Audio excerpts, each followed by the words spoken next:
ఎన్నికల్లో బీజేపీ ఘన విజయం సాధించింది. 12 ఏళ్ల ఆమ్ ఆద్మీ పాలనకు తెరపడింది. ఆప్ అధినేత కేజ్రీవాల్ సహా అగ్రనేతలంతా ఓటమి పాలయ్యారు. లిక్కర్ స్కామ్, అవినీతి ఆరోపణలు ఆప్ కొంప ముంచాయి.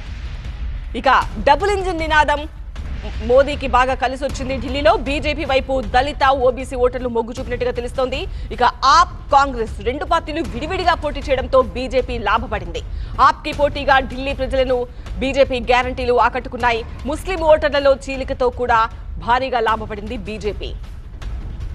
1998 తర్వాత ఢిల్లీలో బీజేపీ జయకేతనం ఎగురవేసింది. దాదాపు 27 ఏళ్ల తర్వాత ఢిల్లీలో బీజేపీకి అధికారం కట్టబెట్టాడు ప్రజలు. 1993 నుంచి 98 వరకు ఢిల్లీలో బీజేపీ అధికారంలో ఉండేది. హస్తినలో బీజేపీ చివరి సీఎంగా సుష్మా స్వరాజ్ పనిచేశారు. 1998లో 52 రోజుల పాటు సీఎంగా ఉన్నారు సుష్మా స్వరాజ్. కర్ణుడి చావుకు కారణాలు అనేకం. ఢిల్లీలో ఆప్ పరాజయానికి కూడా చాలా కారణాలున్నాయి. ముఖ్యంగా ఆప్ అగ్రనేతలపై అవినీతి ఆరోపణలు కొంప ముంచాయి. ఢిల్లీ లిక్కర్ స్కామ్లో కేజ్రీవాల్, సిసోడియా జైలుకు వెళ్లిన విషయాన్ని బీజేపీ నేతలు ప్రచారంలో పదే ప్రస్తావించారు.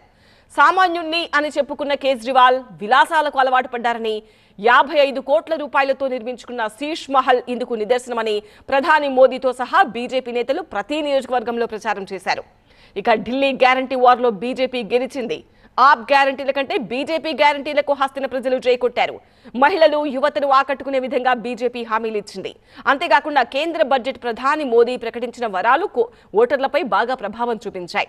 12 లక్షల వరకు ఆదాయ పన్ను రాయితీ అద్భుతాస్త్రంగా పనిచేసింది.